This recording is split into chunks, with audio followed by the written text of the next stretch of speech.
Hi, I'm Joel Crawford. I'm here to talk about an incident we had in July of this year, 2025, in the Gifford Pinchot. Basically, we overland. We go all over the state, and we had entered off of Highway 12.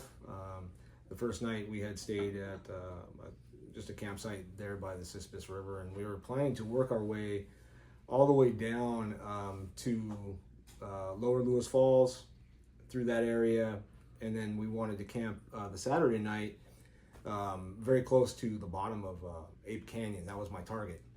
And as we worked our way down there, we found that there was a gate that was locked, unfortunately, and that was probably, I don't know, 5 o'clock in the afternoon, early evening. And so we were like, well, it is what it is. I think we went maybe 3, 4, maybe 5 miles, and I found basically an offshoot trail, and I was like, well, it's kind of getting late. Let's just give this thing a shot. And he's following me, Cody's following me in a vehicle, and I had a couple other friends in their vehicles, and we start down this road, and mind you, we go all over the state, like I said, and we've been all the Cascades and Eastern Washington and everywhere, and over the last 3-4 years, and I have never once felt uneasy, never once. And even camping in the Gifford Pinchot, I never felt uneasy until this trail. And we went probably 3-4 miles deep, and this trail basically was a 1-lane trail. It was probably rated like a 3 out of 10, nothing crazy, but it came to basically a cul-de-sac, and a grassy cul-de-sac that was kind of overgrown, and I pulled in, and I have a Jeep JK, and I pull a little overland trailer with my rooftop tent on my overland trailer, and I first pulled in, and I circled around, and I parked basically at the farthest portion of this cul-de-sac, and now to my left there would have been a mountain, and to my right there is a deep valley, and this is right next to Muddy River. Okay, so if anybody knows Muddy River in the Gifford Pinchot, this is in that general area, and it's relatively close to Ape Canyon, but a little ways away. So anyways, I park, we get set up. Cody has a three-man tent. He sets up. He's I don't know, you're probably 30 feet away from me, close to the valley edge, basically of the cul-de-sac, and then our other couple buddies, they park, and so we're sitting there and we're camping, and we're kind of eating dinner, and we were talking about how it's just dead silent, right? It was absolutely ear-ringing dead silent, and I never said anything personally to anybody about how I felt uneasy. I never said anything. They never said anything, but it just felt odd. It felt weird there, and the silence made it worse. And so anyhow, it's like 11 o'clock. We go to bed. No, we went to bed like 9. Mm-hmm. And I'm in my tent, and I have my daughter with me, my 13-year-old daughter Presley, and she's with me, and she sleeps in my Jeep. And so we all get in bed. Everybody's in bed. Cody has his little 5-year-old daughter with him in their little tent, and I'm laying there, and I think it was like 11:30, 11:45, and I'm sitting on my phone, laying in my rooftop tent, and I hear what I can only think to be what sounds like two large river rock, round river. This is what I'm picturing: round river rocks being slammed together twice, just boom, boom, and it's off to my right in the woods, and I can't really tell how far, maybe 30 yards. And then directly after that, I start hearing, the only way I can explain this is broken radio static. It sounded like when you turn on an old TV and you have that white noise, but it was extremely choppy, and it was maybe 10 feet from my tent. I mean, it was clearly right at the wood line, basically where you had walked earlier in the day. There was like a game trail that you had walked down. Mm-hmm. And it was right off my right-hand side of my tent. And so I'm thinking to myself, like, what is this? I'm very, very concerned. because it's just not natural, right? And the very next thing that happens is what I think happens is there's something touches my trailer and shoves it right next to my head. Basically, is where I think it touched the trailer, and it actually shoved my trailer enough to completely move me.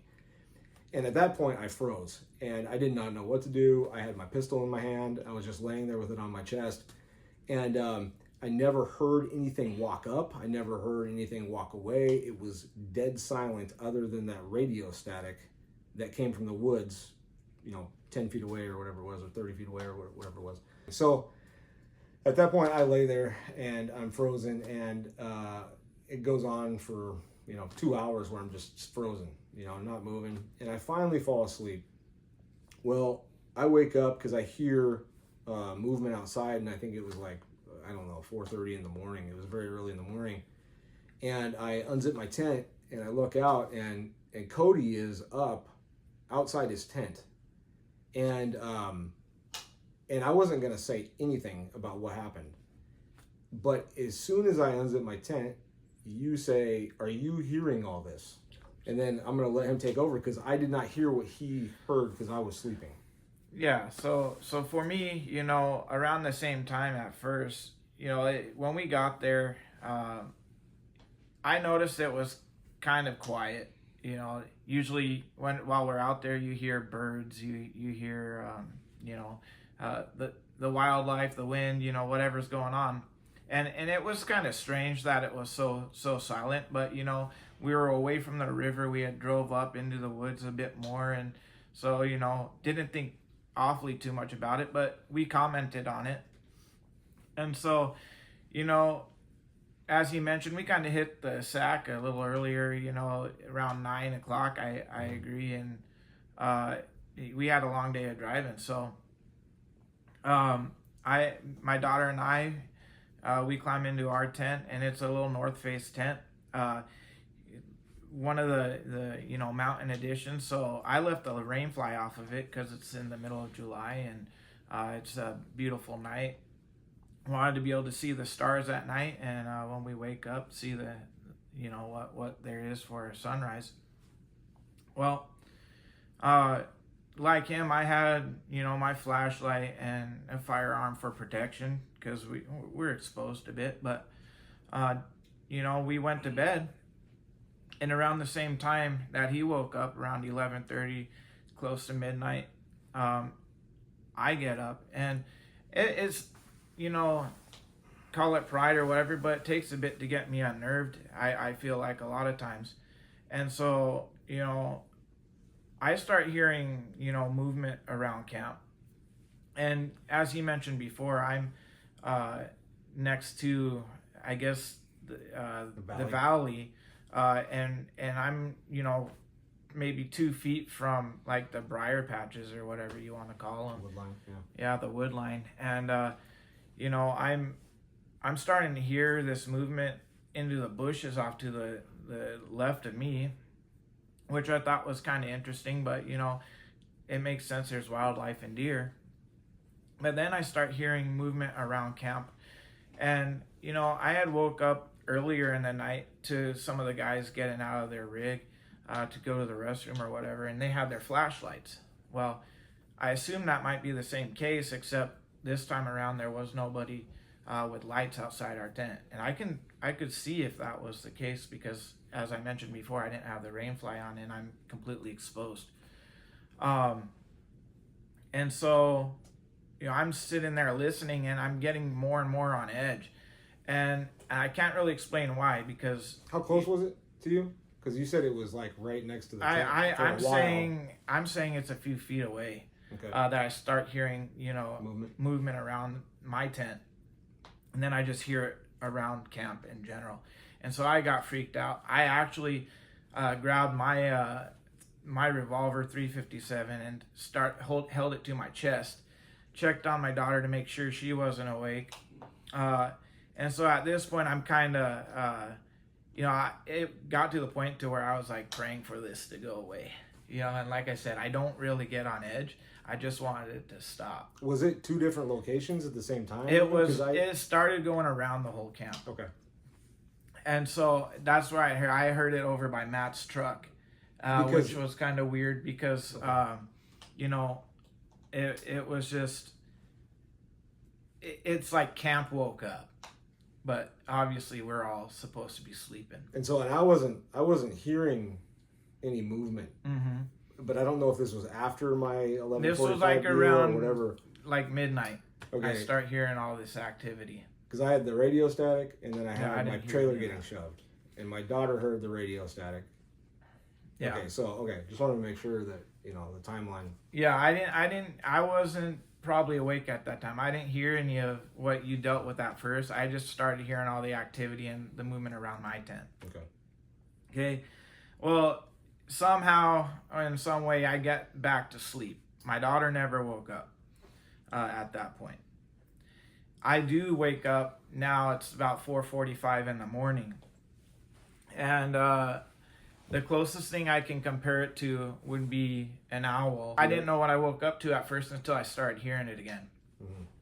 Okay, and the closest thing I can compare it to, like I said, is either owls or like say there were poachers out calling out to each other. But this is again,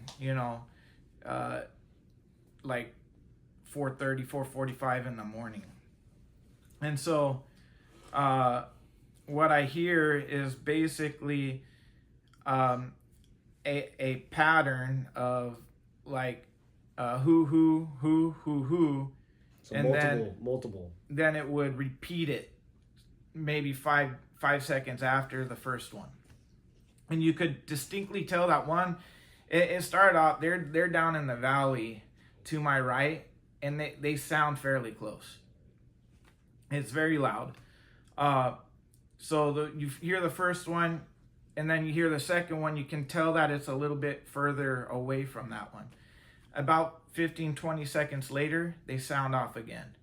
But it's And two this entities It's two different across the valley. two different ones calling out, and this goes on for at least 5 minutes until you hear them get out of distance. So you first hear the first one call out, and you could no longer hear the second one, and then so on and so forth. You could no longer hear the first one call out anymore. They had made their way across the valley or wherever they went. So when he was up, he had already been hearing this, and then he got out of his tent, and that's what like woke me up. And then I opened my tent, and I was not going to say anything about what I heard, the radio static or anything. But as soon as I unzipped this, I'll never forget this. I unzipped my tent, and he looked at me, and he goes, "Are you hearing all this?" Like he had been dealing with it. And I was like, "No, I had not heard this, but this is what I have dealt with." And I told him about the trailer being shoved, and the static, and all that, and the rocks being slammed together. What are your takes on the static? So, yeah, I honestly have no idea. It just seems like it's so outside, like everything else that's going on, like physical movement of the trailer being pushed, and it wasn't like my trailer got shoved a foot or anything like that. It was just like something went up and just rocked my trailer, and so the physical movement, the rocks being hit together or whatever that was. Those things feel like they're tied, but radio static being so odd and crystal clear, it was white noise, choppy, broken white noise, and so I can't honestly, I have no idea what it is. There's a lot of different things with Sasquatch. There's spiritual, there's interdimensional talk, there's all kinds of stuff. I've heard people saying that they hear metallic noises. That's always been something that kind of stuck with me. Like banging on sheet metal. Yeah, sheet metal or a gate closing. I've heard the gates closing. Car doors closing. Right? And so radio static, it's really odd, but maybe it's in that same realm. I really don't know. It's still possible that it's one of those things that can mimic. Maybe so. That is maybe so. Absolutely, maybe so. But it's just really, it's so weird. to have that and then get the trailer pushed. It was just so odd. And I never heard anything walk up to the trailer. And I'm laying there in silence. And so I would have heard something, you know, but How what we scared were were on, you? I was scared. I was like a 9.5 out of 10. Because my daughter was not with me. She was in my Jeep. Mm-hmm. And so, you know, I'm thinking to myself, is my daughter hearing this? You know, where's my daughter, right? And we were, the area we were on, the cul-de-sac, it was grass. It was a grassy area. And so, you know, I'm thinking, okay, if I was in gravel or rock, I'd probably hear walking. Maybe they were walking on, whatever it was walking on, you know, was walking on the grass, and that's why I couldn't really hear it. Yeah. But you'd hear like a bear. You know, they're clumsy, they're loud. I would have heard something. Well, I'm right on the ground, and so I'm literally right there. Yeah. And so that's why I felt like I heard everything. But you know, I can't explain why I got so unnerved or afraid, because again, I'm armed. Yeah. You know, it's not like I had a bear coming up on the tent, you know, and so it's like, what is putting the fear there? If it's just a bunch of little, you know, raccoons and deer around our campsite, that doesn't quite make sense to me. I'm not afraid of those animals, you know. I was afraid, and you know, I wanted it to stop right there. So, and the other thing I was going to say is to touch on Cody's point is where his tent was. Our other friend Matt, he was probably 30 to 40 feet behind his tent towards the exit of the trail, and he heard all the movement around the camp. He did not hear the radio static, but he heard all the movement that he heard. So he knew there was something going on around the camp. And I think the camp, the total space was probably like, you know, it was a circle, maybe 50 yards wide. And so that was confirmed by him that he heard movement around the camp as well. Yeah, and the thing is, I had a flashlight with me, and I could see outside my tent if I was to hold that flashlight up to the side of the tent. I wasn't willing to look out any further than what I could possibly see just looking out with my own eyes, but it was too dark to see anything. So, like I said, I didn't want to draw any attention by turning on a flashlight, because I didn't know what was out there. I didn't know if it was people. I didn't know if it was animals. It didn't really make sense as to being that afraid. Yeah. So. In this area, it's not like a main marked trail. This is like a weird offshoot of one of the main roads. It came to a dead end. Yeah. Yeah. Totally. It was like a dead trail. Yeah. So that was our experience. Can't really explain it. It was absolutely, it was unnerving for sure. Yep.